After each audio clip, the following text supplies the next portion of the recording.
스님 뵙게 돼서 영광입니다. 네네. 저는 두 아이의 엄마인데요. 제가 아이들이 어릴 때는 이건 자칭입니다. 자칭 제가 독박 육아를 좀 비슷하게 하다가 작년에 이제 진주로 발령이 나가지고 남편한테 이제 독박 육아를 부탁하고 혼자 진주에 와서 지내고 있습니다. 근데 이제 제가 진주에 와서 있다 보니까 아이들한테 미안해가지고 예전보다 되게 허용적인 엄마가 되어가는 것 같고요. 거기다 이제 제 잔소리를 듣는 일이 잘 없다 보니까 제가 주말에 이제 집에 가서 무슨 얘기를 하려고 하면 엄마 그만 알았어 그만 얘기해 막 이러거든요, 저한테.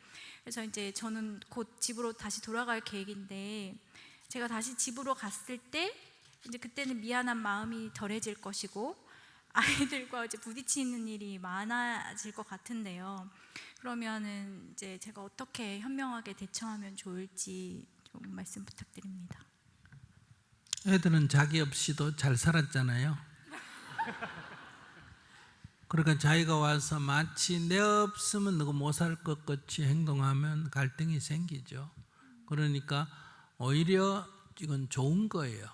그러니까 엄마가 있으면서 이건 너가 알아 해라 이렇게 얘기하면 또 애들이 엄마가 있기 때문에 말을 제가 알아서 안 하고 엄마한테 의지하고, 두 번째는 나도 간섭을 안 하려고 하는데 눈에 보는 이상 간섭 안 할 수가 없어가 이 관계를 못 걷는데 내가 떨어짐으로 해서 나도 애들한테 간섭 안 하고 애들도 자기들끼리 알아서 살고 이렇기 때문에 돌아가면 또 좋아졌지 뭐. 나도 자기가 이제 떨어져 있었기 때문에 더 잘해야지, 이게 잘못된 생각이라는 거예요. 그러니까 내 없어도 잘 사는 인간들이기 때문에 내가 가서 간섭을 안 해야 돼. 간섭하면 이제 갈등이 생기는, 심해지는 거예요. 그러니까 일체 자기들 사는 거 지금 평소에 딱 지금 내 없을 때 지금 사는 거 보고 있다가 그 이상 손을 안 대야 돼.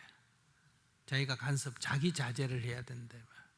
못 본 내가 없을 때처럼 생각하고 살아야 된다. 간섭을 첫째 하면 안 된다.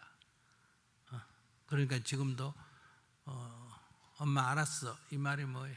네 없이도 잘 살았는데 좀 잔소리 그만해 이 얘기거든요. 그러니까 첫째 잔소리를 안 한다, 이것만 정하면 아무 문제가 없고, 두 번째 애들이 해달라는 거 외에는 해주면 절대로 안 돼요. 겨우 애들이 자기 없을 때 이제 청소도 하고 뭐도 하고 자리 잡아놨는데 엄마가 와서 청소해주고 뭐도 해주고 이제 미안하다고 잘해준다고 하면 이제 애들 완전히 버릇망치는 거. 한 가지만 더 여쭤봐도 될까요? 제가 없는 시간이 이제 있다 보니까 아이들끼리 이제 관계가 되게 돈독해졌는데, 특히 둘째가 이제 첫째한테 많이 의지를 하면서 가족 중에서 제일 좋아하는 사람이 누나, 그 다음에 두 번째로 이제 자기가 좋아하는 게 보통 엄마여야 되는데 애착 인형. 네, 이제 자기 애착 인형이 있거든. 인형. 네. 이제 세 번째가 저 말고 독박 육아를 하는 아빠는 4위 막 이렇고. 그래서 어느 날은 또 저한테 엄마가 2등이 됐다고 해가지고 제가 너무 기뻐했는데 자기 애착 인형이랑 공동 2위가 됐다고 막 이렇게 얘기해주고 막 이래가지고 제가 좀 둘째가 어릴 때 와서 그런지 좀 관계가 소원해서 그런 부분들이 좀 걱정되기도 하거든요. 무슨 언니 같은 소리를 그렇게 하고 있어.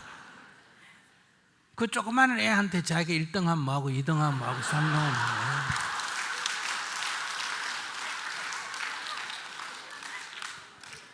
아이고. 그러니까 저기 회사에다 얘기해서 여기다 연장 발령을 하세요. 그 작은 애한테 여러분들 내 애 낳아놓고 니는 아빠가 좋니 엄마가 좋니 이런 질문하는 거고 비슷하잖아. 그러니까 당연히 그렇게 순서가 될 수밖에 없는 게, 1번은 누나는 자기를 엄마가 없으니까 누나가 좀 도와줘야 안 도와줘요? 그러니까 1번이 될 수밖에 없는 거예요. 그러면 2번은 인형은 말이 없으니까 2번이 되는 거예요. 자기 입원하고 싶으면 말을 안 하면 돼. 그러면 그래도 아빠보다도 등수가 하나 올라온 이유는 뭘까? 아빠는 간섭을 하고 엄마는 떨어져서 간섭을 못하니까 엄마가 3번 되고 아빠가 4번 되는 거예요. 그러면 자기가 집에 가면 몇 번 될 확률이 높다? 4번 정해져 있는 거예요. 그게 등수가 올라가는 게 아니라 밑으로 쳐집니다. 그러니까 그 애한테 좀 어디 갔어? 잘 보일 데가 없어가지고. 알겠습니다. 감사합니다.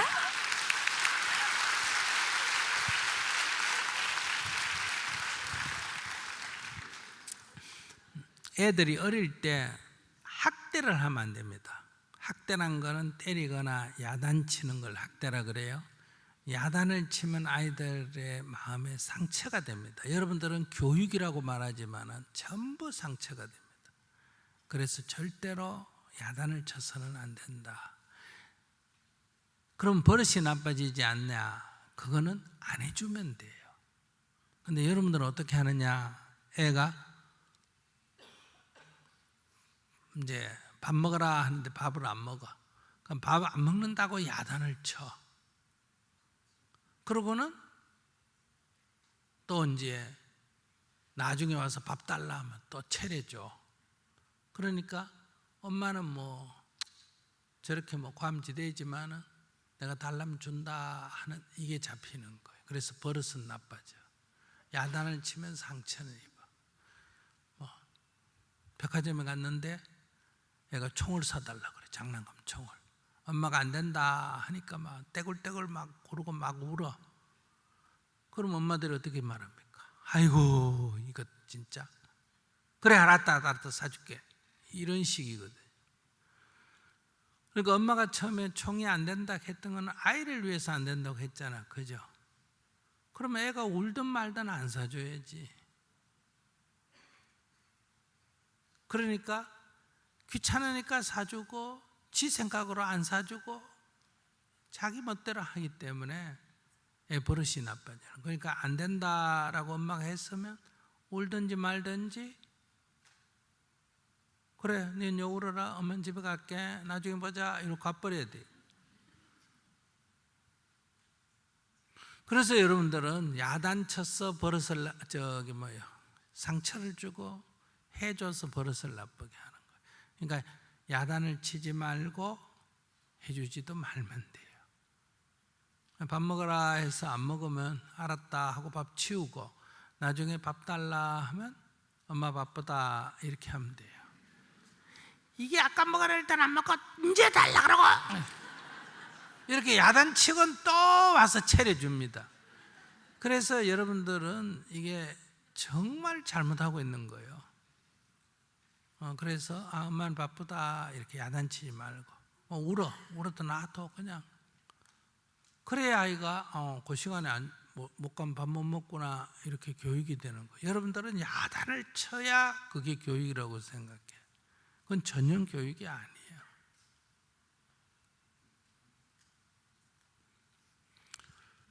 그러니까 간섭을 하면 안 돼요. 그러니까 어릴 때 3살 때까지는 따뜻하게 보살펴 주는 게 사랑이고 초등학교 때는 모범을 보여주는 게 사랑이고 사춘기 때는 지켜봐 주는 게 사랑이 해주면 안 돼. 그리고 어른이 됐을 때는 정을 끊어주는 게 사랑이다. 사랑의 표현이 달라야 돼요. 뭐 해주는 게 근데 어릴 때는 어리다고 팽개 쳐놓고 지 맘대로 돌아다니다가 이제 나중에 이제 사춘기 때가 와가지고 내가 못 해줬다고 이제 집에 가가지고 이제 열심히 해줘.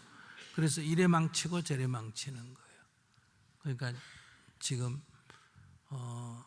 직업이 있어서 갔기 때문에 아빠가 있고 하기 때문에 죄의식을 가질 필요는 전혀 없고 현 상태를 봐서 좋은 건 살리고 부족한 거는 시정하고 이렇게 해야지. 그러니까 이게 다 내가 애를 못 돌봐가 지금은 제가 돌아가서 잘 돌봐야지 이거 자체가 내 생각이지 애는 고려 안 하고 내 마음만 지금 생각하는 거예요. 이게 다 너를 위해서 한다 하지만 전부 자기 감정의 표현입니다. 애를 야단쳐놓고 이다 니 잘 때라고 그렇지 이렇게 얘기해. 뭐 지 잘 때라고 그래, 지 성질 떨어져서 그렇지.